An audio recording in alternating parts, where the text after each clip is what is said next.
বলে যে ইত্তেবা কেমন করে করতে হয়?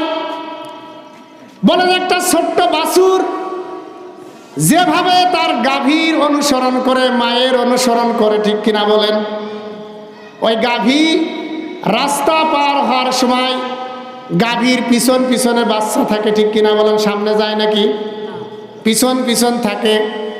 গাভীটা সামনে সামনে যায় আর বাছুরটা পিছন পিছন যায়, ঠিক কিনা বলেন?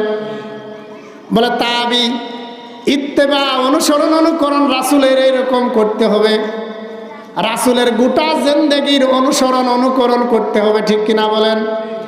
আমার রাসূল কিভাবে খানা খেয়েছেন, আমার রাসূল কিভাবে কথা বলেছেন, আমার রাসূল কিভাবে জামা পরিধান করেছেন, আমার রাসূল কিভাবে মসজিদে প্রবেশ করেছেন, আমার রাসূল কিভাবে মসজিদ থেকে বের হয়েছেন, ঠিক কিনা বলেন? গোটা জিন্দেগি